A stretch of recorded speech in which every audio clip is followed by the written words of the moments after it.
नमस्कार दोस्तों। जब से मोदी जी ने ऐलान किया है कि यूसीसी लागू होगा, पूरे देश में इस पर बहस हो रही है कि आखिर ये यूसीसी है क्या, क्या लागू होना चाहिए या नहीं होना चाहिए। अलग अलग जो ग्रुप हैं वो विरोध भी कर रहे हैं, अलग अलग ग्रुप जो हैं वो समर्थन भी कर रहे हैं और पूरे देश में एक माहौल बन गया है इसके समर्थकों का, इसके विरोधों का। यानी कि कई सारे लोग हैं जो विरोध के लिए इसका ग्रुप बना रहे हैं कि अगर यूसीसी लागू हो गया तो हम धरना देंगे, हम नहीं लागू होने देंगे। और बहुत सारे ऐसे लोग हैं, कई सारे दल हैं जो समर्थन भी कर रहे हैं, कह रहे हैं कि यूसीसी लागू होना चाहिए क्योंकि ये एक कानून हमारे देश में होना चाहिए। तो हमें जानना चाहिए कि आखिर ये यूसीसी है क्या। तो आपको बता दें सबसे पहले कि बीजेपी जब सरकार में नहीं आई थी, यानी कि सत्ता में नहीं आई थी, उसके पहले बीजेपी ने कहा था कि अगर हम सत्ता में आते हैं तो हम 3 काम करेंगे। ऐसा माना जाता है कि इसी वजह से बीजेपी सत्ता में आई भी थी। और वो 3 काम क्या थे? एक तो था 370 खत्म करना कश्मीर से, दूसरा था राम मंदिर बनाना और तीसरा काम था कि यूसीसी पूरे देश में लागू होगा।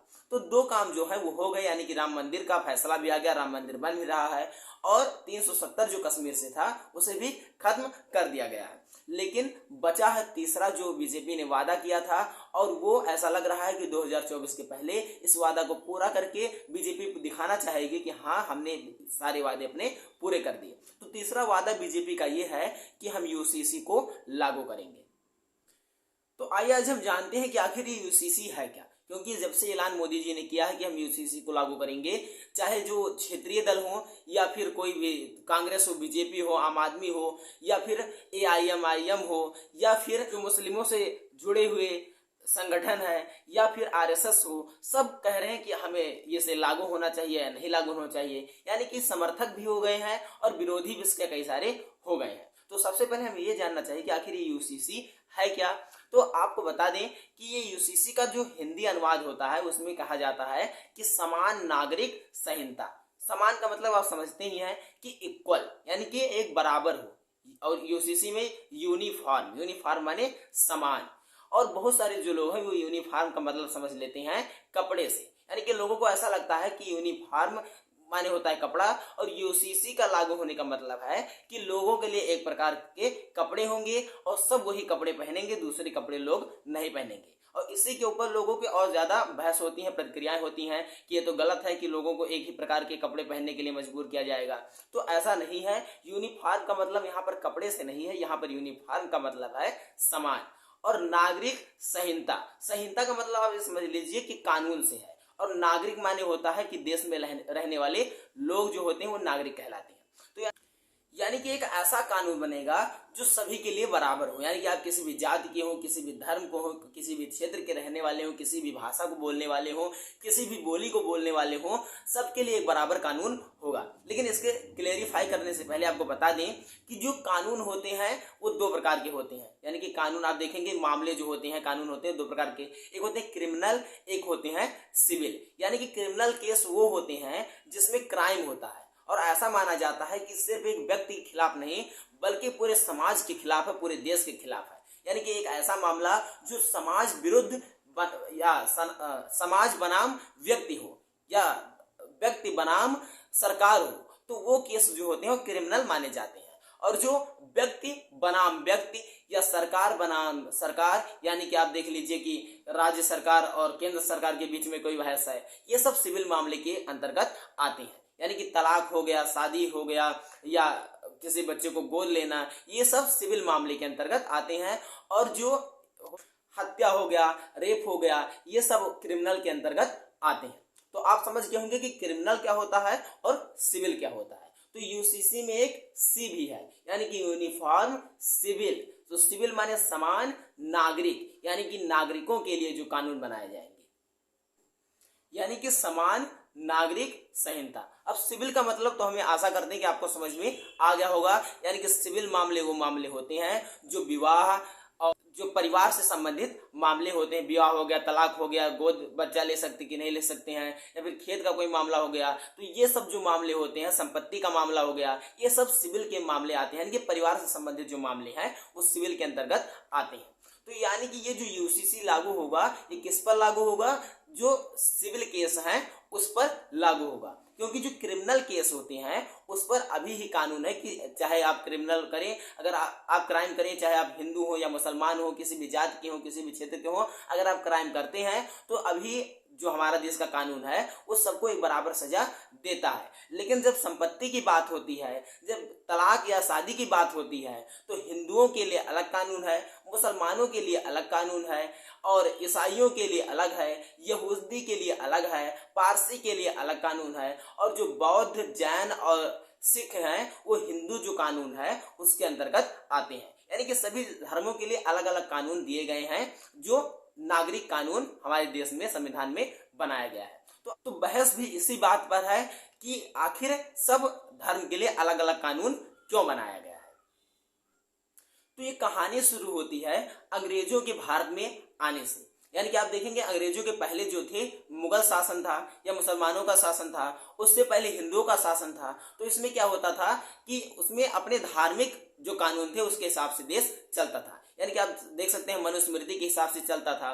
फिर मुसलमानों में आया तो मुसलमान लोग अपने कुरान के हिसाब से, शरीयत के हिसाब से देश में कानून चलाने लगे। लेकिन जब ईसाई लोग आए यानी कि अंग्रेज लोग आए, तो फिर उन्होंने तो पहले व्यापार करने के लिए भारत में आए। वो व्यापार करते करते धीरे धीरे क्या किया, वो सोचे कि अगर हम ऐसे व्यापार करेंगे तो राजा से परमिशन लेना पड़ेगा, ये बात वो बात। तो उन्होंने धीरे धीरे भारत पर कब्जा करना शुरू कर दिया और धीरे धीरे एक एक राज्य पर कब्जा वो करने लगे। क्योंकि कब्जा करने के बाद क्या होता है, पूरा शासन उनके हाथ में आ गया। अब वो जितना मन कहे उतना यहाँ से कच्चा माल ले जाएं, उतना यहाँ से धन ले जाएं, उतना यहाँ पर व्यापार करें, यहाँ पर बाजार मतलब अपने सामान की बिक्री करें। यानी कि पूरे अधिकार उनके पास आ गए। इसलिए उन्होंने क्या किया कि व्यापार के साथ साथ देश पर कब्जा और राजनीतिक अधिकार भी करने लगे। यानी कि देश पर औद्योगिक अधिकार, राजनीतिक अधिकार और सामाजिक अधिकार अंग्रेजों का धीरे धीरे होने लगा। और भारत के राजाओं को हरा करके वो धीरे धीरे यहाँ पर अपने शासन को चलाने लगे। और जब यहाँ पर शासन चलाना शुरू किए तो कोई भी अगर शासन चलाता है तो उन्हें जरूरत होती है कानून की।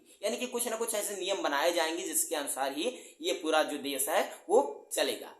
तो अंग्रेजों ने पहले सोचा कि हमें इस देश से कोई मतलब तो है नहीं, चाहे भाड़ में जाए, चाहे विकास हो या ना हो, यहाँ पर कुछ भी हो, हमें केवल अपने व्यापार से मतलब है। तो उन्होंने पहले व्यापार ही करना शुरू किया। लेकिन बाद में जब उन्होंने देखा कि कुछ ना कुछ कानून बनाने पड़ेंगे, क्योंकि कानून के हिसाब से हम अपने क्षेत्र को व्यापक कर पाएंगे और यहाँ पर धीरे धीरे कब्जा और कर पाएंगे। तो उन्होंने क्या किया, यहाँ पर सबसे पहले जो कानून चलते थे पुराने कानून उन्हें ही लागू कर दिया। यानी कि जो पुराने कानून थे, क्रिमिनल के ऊपर शरीयत लागू होता था जो मुगल शासन में, औरंगजेब के शासन में, उसे लागू कर दिया।